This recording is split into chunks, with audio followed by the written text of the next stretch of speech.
Hello, dear students. Welcome to I-Fal. My name is Teacher Nikki, and I am here to have another video lesson with you. So I am so excited to talk about a new topic for you today that will help you understand and construct better sentences using the English language.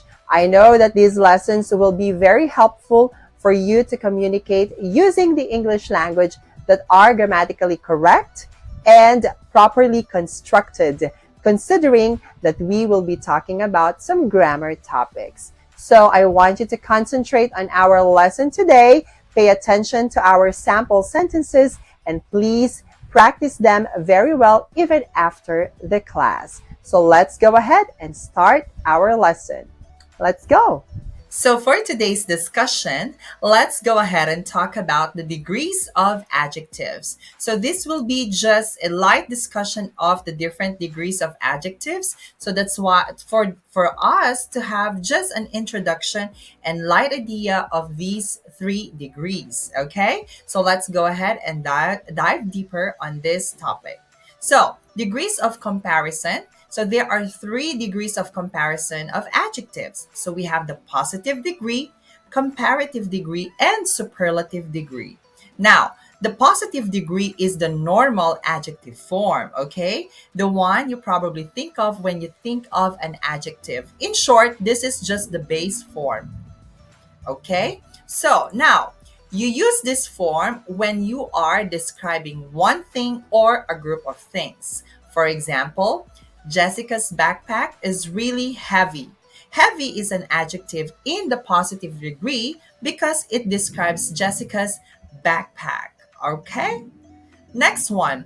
The comparative degree is used to compare two people, places, or things.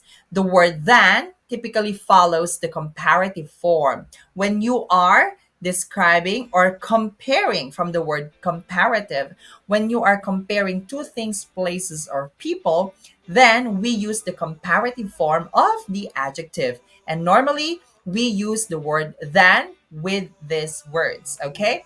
For example, heavier as a comparative form, it compares Susan's backpack and Pedro's backpack. The word than follows the comparative, okay, form heavier. Example here, Susan's backpack is heavier than Pedro's backpack. So since you are comparing two backpacks here, then we will use the adjective in its comparative form with the word than. Okay? Now, the superlative degree can be used if you are comparing three or more people, places, or things. So the word the typically comes before the superlative form. Example, heaviest is the superlative form. It compares the backpacks of all the students. Like, for example, the heaviest backpack belongs to Luke because he never cleans it out. Okay, so that is comparing Luke's backpack compared among the backpacks in the class. Okay, so that's why we say the heaviest backpack. All right, okay. Now, forming the comparative and superlative degree follows certain rule. Okay, so here are the rules for forming the comparative and superlative degrees of adjective. Okay, now, so for one syllable adjective, okay, example, strong. Okay, how to form the comparative degree? So you add er with it, so it becomes stronger. So for the superlative, you add est, becomes strongest. Now, one syllable ending vowel consonant, okay, so vowel in, okay, consonant ending. So double the consonant and add er. So thin, in, vowel consonant, double the consonant, then it becomes thinner, N-N-E-R. And then the adjective, just add est, thinnest. Okay, more than one syllable, okay, famous, you add less or more famous for the comparative form, and add most or least, okay, least famous for the superlative form. More than one syllable ending with I, silly, usually two syllables. So you remove Y, you add IER, sillier or less silly.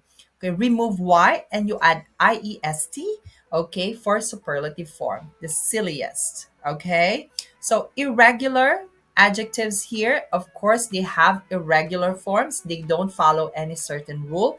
So bad, good, many, worse, better, more, worst, best, most. Obviously, they change spelling as you can see here.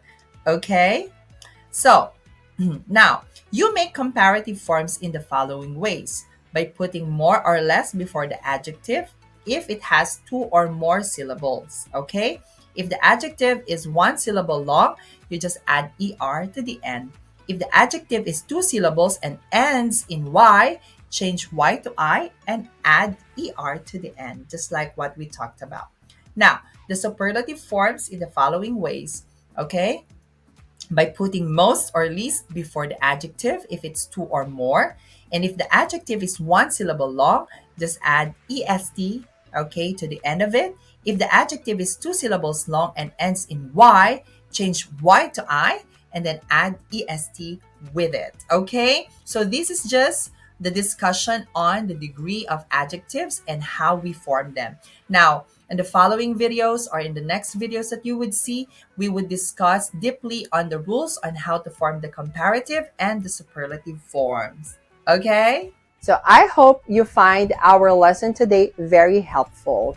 So as I always say, the secret in making your communication skills in English better is constant practice. So I want you to please keep on practicing all the lessons that we've had in the past and even this present lesson. So I know that you can do it really well and you'll improve yourself eventually.